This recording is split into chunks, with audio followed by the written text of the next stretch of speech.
자, 오늘 같이 볼 사주 명식은 경신년, 김효월, 정유 1에 태어난 사주 명식이 되겠고요. 여기 있는 사주는 2020년 3월 25일 수요일 날 발생하는 명식이 되겠습니다. 그래서 2020년 3월 25일 수요일 경자년, 김효월, 정묘 1에 태어나는 사주 명식이 되겠죠. 자, 같은 점 일간 정화가 묘월에 태어난 사주 명식이다라고 하는 겁니다. 그래서 여러분들 사주를 볼 때는 사주 8글자를 딱 봤을 때 특징적인 것을 먼저 딱 살펴보는 그런 것, 안목을 좀 키우는 것도 좀 필요하다고 생각해요. 저 같은 경우는 사주를 딱 봤을 때 승목이 왕하다 내지는 자묘형이 있네 이런 것들 좀 집중적으로 보게 되고요. 이런 명식 같은 경우에는 일단 볼 때 정화가 묘월에 태어났는데 물론 금이 있어서 목을 억제시켜주는 그런 것은 필요하다라고 보는데 이렇게 충이 되는 것은 굉장히 좀 크다라고 볼 수 있어요. 공망이라든가 이런 것들은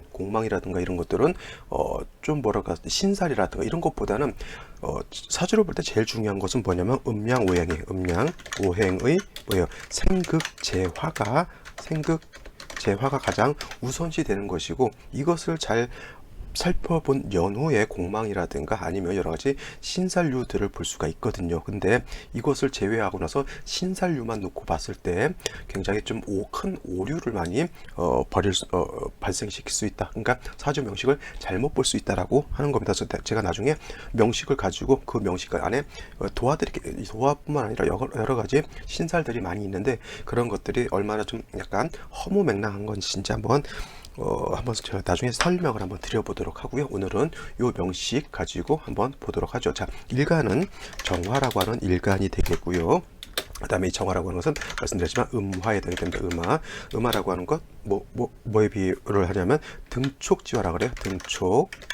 등촉지화라고 해서 이 정화라고 하는 것은 하늘에서는 달이라든가 별, 지상에서는 모닥불이라든가 촛불이라든가 이런 것에 해당이 되는 것이고, 병화라고 하는 것은 병화는 자연적인 불이라고 봤을 때 정화라고 하는 것은 인위적인 불이다. 즉 사람이 일부러 피운다라고 하는 거예요. 그래서 예를 들면은 집안에서 우리가 보온 같은 걸 하잖아요. 난로 같은 거. 이거 사람이 따뜻하기 위해서 일부러 장작을 갖다가 내지는 석유라든가 이런 걸 갖다가 이렇게 난방을 하는 것. 이런 걸 다 인위적인 불, 정화에 해당이 된다라고 하면, 하늘에서 태양이 떠가지고 따뜻하게 피워주는 것은 우리가 인간이 연료를 사다가 지펴주는 것이 아니라 병화 스스로가 자연적으로 따뜻하게 밝게 만들어주는 것이어서 병화라고 하는 것은 자연적인 불, 정화라고 하는 것은 인위적인 불, 이렇게 생각하시면 되는데, 인위적이다라고 하는 건 뭐냐면 불을 지피기 위해서 반드시 연료가 있어 주어야지만 정화를 살릴 수 있다, 인정할 수 있다라고 하는 것이고, 그래서 정화 입장에서는 반드시 인성이라고 하는 것이 있어야지만 정화를 살릴 수 있는데, 아까도 설명할 때 말씀드렸죠. 자, 정화라고 하는 것은 간목이라고 하는 인성, 을목이라고 하는 인성이 있겠고요. 그 다음에 지지로는 인목이라고 하는 인성, 묘목이라고 하는 이런 인성들이 있는데, 간목이라든가 내지는 이 인목 같은 경우는 마른 장작 같은 좋은 땔감으로 볼 수가 있겠지만, 을목 같은 경우라든가 지지로 묘목 같은 경우, 특히 이런 나무들은 승목, 물기를 많이 머금고 있는 그런 목이기 때문에 정화를 생존하기가 어렵다라고 말씀드렸습니다. 그래서 정화가 묘월에 태어났을 때 이 묘목이라고 하는 건 뭐예요? 승목이라는 거예요. 승목, 물에 젖어 있는 나무. 그래서 지금 밖에 나가셔가지고 개나리 줄기를 꾹 하고 잡아서 꺾으면 겨울이라든가 가을의 나무는 물기가 줄기에 없어요. 그래서 똑똑 부러지지만 지금 봄의 나무는 물기를 머금고 있기 때문에 부러뜨리면 잘 안 부러지고요. 라이터 불로 태우려고 해도 피식피식하고 잘 안 탑니다. 왜냐면 물기를 머금고 있기 때문에 그런 것이죠. 그래서 정화라고 하는 것이 묘월에 되었을 때 승목이 왕하기 때문에 이 승목은 오히려 정화를 살리는 것이 아니라 정화의 불꽃을 꺼트리기 때문에 반드시 금이라고 하는 것이 있어서 젖은 불을 갖다가 베어서 정화를 인정을 하거나 정화의 불꽃을 살리거나 아니면 별도로 간목이라고 하는 것을 얻어서 정화를 갖다가 살려주어야지만 정화가 꺼지지 않는다라고 볼 수가 있겠습니다. 사주를 볼 때 10간, 10가지 천간 중에서 사주 보기가 좀 까다로운 게 바로 이 정화일간이고요. 그 다음에 또 까다로운 것이 기토일간이 참 사주 보기가 좀 까다로운 그런 일간이라고 볼 수가 있어요. 쉬울 것 같죠. 정화일간이 간목만 있으면 될 것 같은데 경금도 필요하게 되겠고요. 또 일간이 정화일간이 4월, 5월 같은 데 태어났을 때 일간이 와가니까 목이 필요 없을 것 같은데도 그런 경우에라도 정화는 아까 말씀드렸지만 핵심 인위적인 불이기 때문에 일간이 왕하다고 해서 목이 필요 없는 건 아니죠. 그죠? 불이 용광로에 불이 엄청나게 세요. 그러면 화가 왕한 거죠. 그러면 땔감이 필요 없느냐? 아니죠.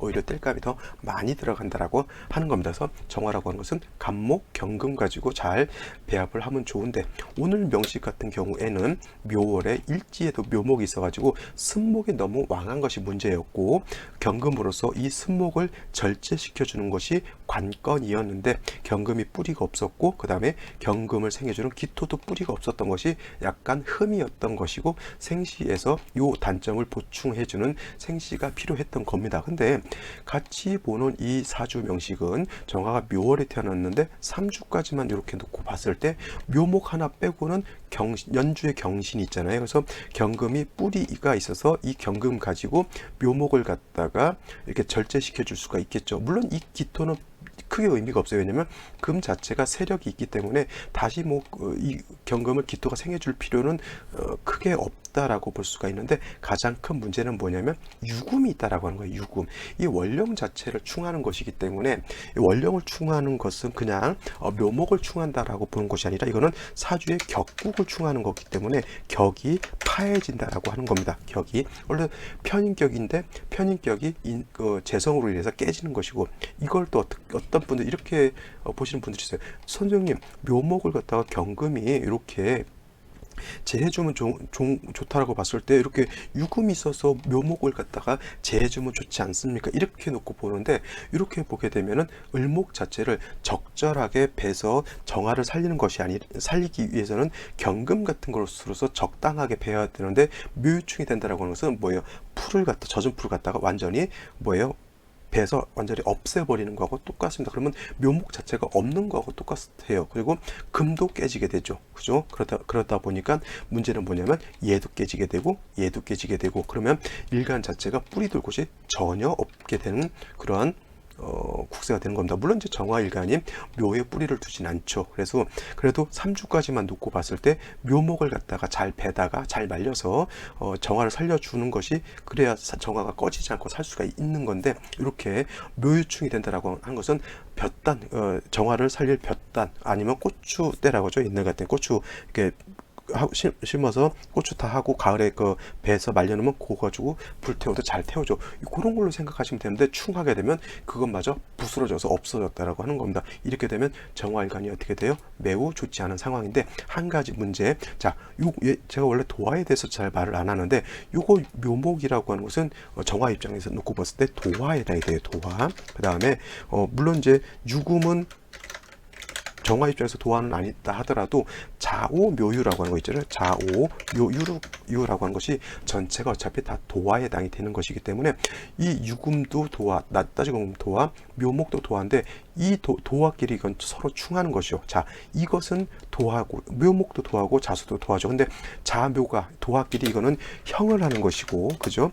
요것은 도화끼리 충을 하는 것이죠. 그래서 큰 차이 는 있죠. 당연히 충이라고 하는 것이 데미지는 더 큰데 그래서 자묘형은 도화가 형 그래서 자묘형을 대체적으로 물의지형 내지는 이렇게 도화가 형하면 옛날에 명서에 보게 되면 성병에 잘 걸린다라고 이렇게 쓰여 있는 것을 제가 본 적이 있고요. 그 다음에 이렇게 도화가 충하게 되면 도화로 인해서 문제가 생기는 거잖아요. 그래서 요 사주가 조금 뭐랄까 남자를 좀 좋아한다라고 그럴까요? 남자를 좋아한다. 그러니까 남자를 그냥 사랑하고 이뻐하고 이렇게 그런 것도 중요하지만 이제 밤에 좋아한다 그랬죠. 그죠? 쉬운 말로 이제 성욕이 굉장히 강한 그런 사주였다라고 볼 수가 있는데 만약에 경자시 같은 되었으면 경자시 같은 그런 사주였으면 자, 요것도 도화를 하나 더 얻은 것이 되는데 문제는 이 사주가 의지할 것이라고는 묘밖에 없는 그런 상황에서 이렇게 도화충하게 되고 운세 자체도 요 대운 빼고는